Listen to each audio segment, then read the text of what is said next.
জাকসু নির্বাচনের খবর জানতে আমাদের সাথে যুক্ত হচ্ছেন জাহাঙ্গীরনগর বিশ্ববিদ্যালয়ের ছাত্র কল্যাণ উপদেষ্টা জামাল উদ্দিন রুনু। জনাব জামাল উদ্দিন রুনু, আপনাকে স্বাগত আমাদের এই আয়োজনে। শুরুতে একটি বিষয় জানতে যাচ্ছি, ৩৩ বছর পর যে নির্বাচন হচ্ছে আজকে, এই যে গত ৩৩ বছর কেন নির্বাচন অনুষ্ঠিত হয়নি, আপনার কাছে কি মনে হচ্ছে? আচ্ছা, ধন্যবাদ। আমি অধ্যাপক মোহাম্মদ জামাল উদ্দিন, পরিচালক, শিক্ষার্থী কল্যাণ ও পরামর্শদান কেন্দ্রে। আমার ছাত্র জীবনে আমি 4টে জাকসু পেয়েছি। আমি সর্বশেষ জাকসুর নির্বাচিত সিনেটর ছিলাম সেই 92 সালে যে নির্বাচনটি হয়েছিল। তারপরে 33 বছর পর্যন্ত যে নির্বাচনটা হয়নি, সেটির মূলত রাজনৈতিক কারণ ছিল। সরকারদের মানে প্রতিটি রেজিমের সরকারি ইচ্ছা এবং বিশ্ববিদ্যালয় প্রশাসনের অনিচ্ছার কারণেই জাকসু নির্বাচনটি হয়নি। কিন্তু 33 বছর পরে যখন নির্বাচনটা হচ্ছে, জুলাই অভ্যুত্থানের পরবর্তী সময়ে আমাদের এটা প্রাণের দাবি ছিল, ছাত্রছাত্রীদেরও প্রাণের দাবি ছিল জাকসু নির্বাচন। কিন্তু আমরা নির্বাচন প্রক্রিয়ার মধ্যে বেশ কিছু ব্যত্যয় থাকলেও আমার কাছে যেটা মনে হচ্ছে যে উৎসাহের জায়গাটা অত্যন্ত কম। বিশেষ করে নারী হলগুলিতে আপনার 65 জন প্রতিনিধি বিনা প্রতিদ্বন্দ্বিতায় জিতে গেছেন। প্রায় 50 জনের উপরে 50টি পোস্টে কোনো ধরনের প্রতিদ্বন্দ্বিতা হচ্ছে না।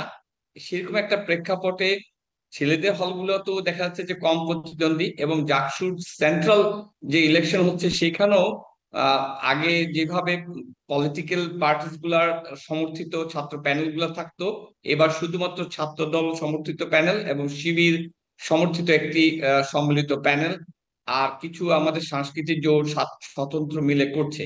কিন্তু যে জায়গাটা সবচেয়ে আমাদেরকে হতাশায় ভোগাচ্ছে সেটা হলো যে উদ্দীপনা, উৎসাহ যেরকম আমার ছাত্র জীবনে দেখেছি সেটি নাই। এটা একটা মূল কারণ দুটি আমার ধারণা।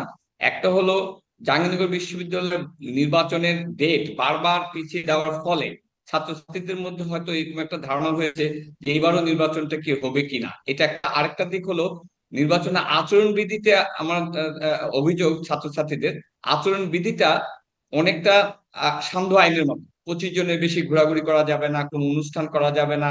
আমাদের সময় প্যানেল পরিচিতি ছিল, কালচারাল অনুষ্ঠান হতো, ডিবেট হতো, সেগুলি কিন্তু এইবারের সুযোগ ছিল না। আমরা ঢাকা ইউনিভার্সিটিতে কিন্তু এইগুলি দেখেছি। যার ফলে জাহাঙ্গীরনগর বিশ্ববিদ্যালয়ের ভোটারদের সাথে প্রার্থীদের যে কানেক্টিভিটি, সেই কানেক্টিভিটিটা রচনার ক্ষেত্রে আমার মনে হয় নির্বাচন কমিশনের এই সিদ্ধান্তটা কিছুটা অন্তরায় মনে হচ্ছে। তবে এটা বলা যায় যে পরিশেষে বিশ্ববিদ্যালয়ের প্রশাসন এবং নির্বাচন কমিশন যথেষ্ট রকম আয়োজন করেছে যাতে একটি সুষ্ঠু এবং নিরপেক্ষ নির্বাচন হয়। গত রাতে বেশ কিছু সোশ্যাল মিডিয়া এবং বিভিন্ন ভাবে কিছু বিতর্কিত বা নির্বাচন কমিশনের কিছু খামতি, কাজের খামতির ব্যাপারে তাদের প্রশ্ন ছিল। সেগুলি নিয়েও নির্বাচন কমিশন যথেষ্ট যত্ন সহকারে অ্যাড্রেস করার চেষ্টা করছে। ঢাকা ইউনিভার্সিটির যে বিতর্কগুলি ছোট ছোট ছিল, সমস্যাগুলি, সেগুলোকে সামনে রেখে যাতে এখানে না হয় সেই ব্যবস্থা আছে।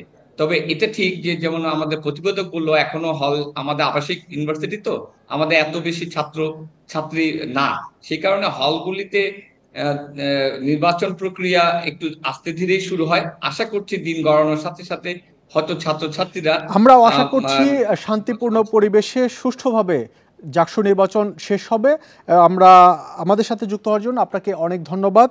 জাকসু নির্বাচন নিয়ে আলোচনা করতে আমাদের সাথে যুক্ত হয়েছিলেন জাহাঙ্গীরনগর বিশ্ববিদ্যালয়ের শিক্ষক জামাল উদ্দিন আহমেদ।